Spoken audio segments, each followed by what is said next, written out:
children. So are you ready for the next instalment of The Land of Silly School?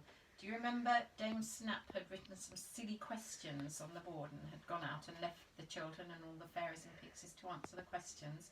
And they were up to the question, why is a black board?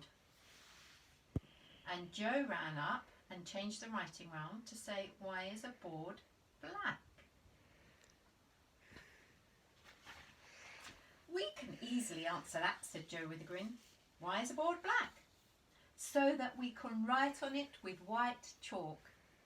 So when Dame Snap came back, the only people who had answered all the questions were Joe, Silky, Moonface and Connie. Dame Snap smiled at them. Dear me, I have some clever children at last. She said, you must have written answers to all the questions. Are they all right then? Asked Silky in surprise. I don't know, said Dame Snap, but that doesn't matter. It's the answers I want. I don't care what's in them, so long as you've written answers. I don't know the answers myself, so it's no good me reading them. Then Moonface undid all the good they'd done by giving an extremely rude snort. Pooh! What a silly school this is. Fancy giving people questions if you don't know the answers. Pooh! Don't pooh at me like that, said Dame Snap, getting angry all of a sudden. Go to bed. Off you go. Go to bed for the rest of the day. But, began poor Moonface in alarm, wishing he had not spoken. But,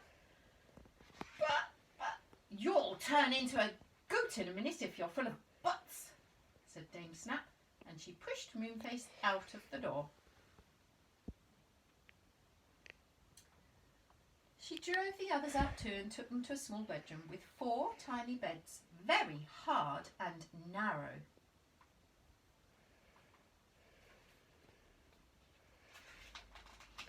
Now, into bed, and you get nothing but bread and water all day long. I will not have rudeness in my school.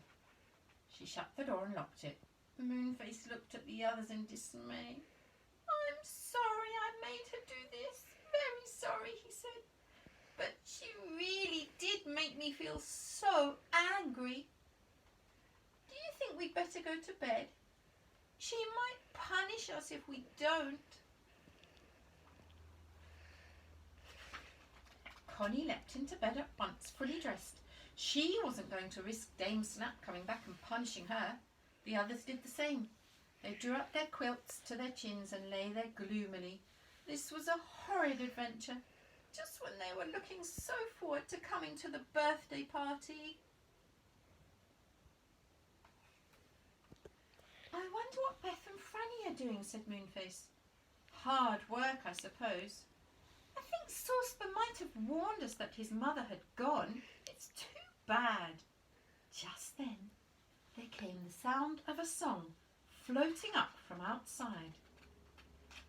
2 worms for a sparrow, 2 slugs for a duck, 2 snails for a blackbird, 2 hens for a cluck.